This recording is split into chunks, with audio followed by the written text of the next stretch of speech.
खैर क्यों है वजह बकरी मारदा पिया मौलवी साहब तुसा पिछाड़ जाओ आज मैंने बकरी मारन दो। क्यों क्या रोल है मौलवी साहब अच्छा दो आज मैं इस बकरी नहीं छड़ना। तू पागल हो गया बकरी क्यों मारदा पिया मौलवी साहब आज इन्हू मारन तो डेओ मैं दियां लत्तां भंसा मारे तो सही बकरी नू। मौलवी साहब सालम डियाड़ में काम करदा थका हारा ना ते बकरी चारे मैं करदा ए बांदर दी शक्ल वाला सालम डियाड़ मोबाइल है ते ये लैपटॉप पे बड़ा रहंदा है कोई काम ही नहीं करदा। तू पागल है काम वो नहीं करदा चारा वो नहीं पैंदा ते बकरी दा क्या कसूर है तू बकरी नू मारदा पिया।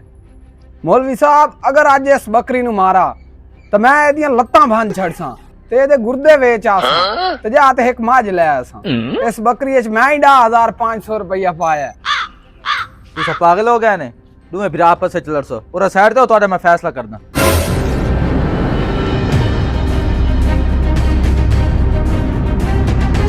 अच्छा जी मेरा फैसला है कि तुहाडे दोवें जेड़ा पहले बोल सी बकरी नू चारा ही वो पैसी सारा काम वो करसी ते बिया बंदा सुकून नाल बैठा रहा भावे मोबाइल चलावे ते भावे जेड़ा काम मर्जी करे ओ छुट्टा डुक्का बोलना नहीं। ए शर्त मैं जितसा मार जासा उधर पहले नहीं बोलदा।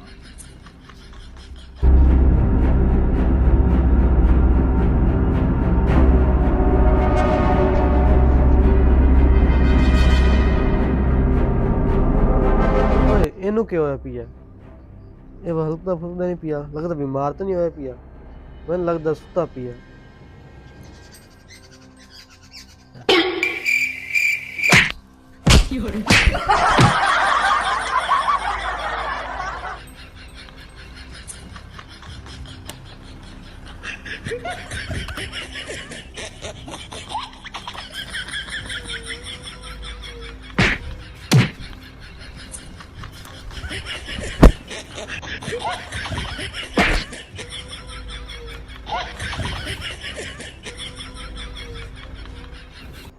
खैर ये किवें बैठा है किवें परेशान बैठा है।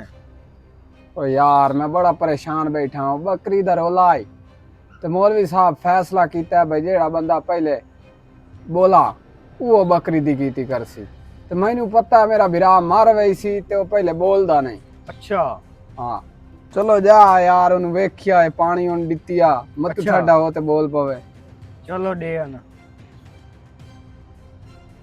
आला तेरे बिरा गला पानी पी ले।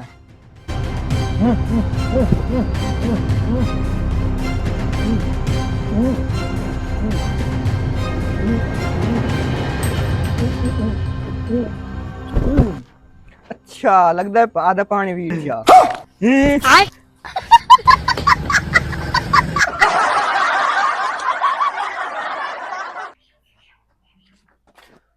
यार वो तो कोई इशारे करता बैठा है आई वत चार वत ऊपर तक के आधा बैठा है मैंने तो समझ ही कोई नहीं लगी मैं लगता है उस आँख पे मैं तो पानी बीच से आ गई।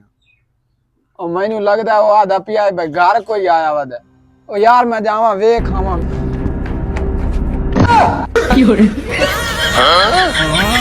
ओए मैं इथे मेरा मोबाइल भी आई लैपटॉप भी आई किदे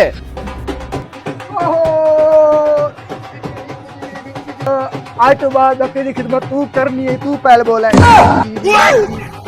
ओ ने हर शे च आ गया मोबाइल ही च आ गया लैपटॉप च आ गया बकरी च आ गया हुन कौन करसी बकरी ले दिया तो होर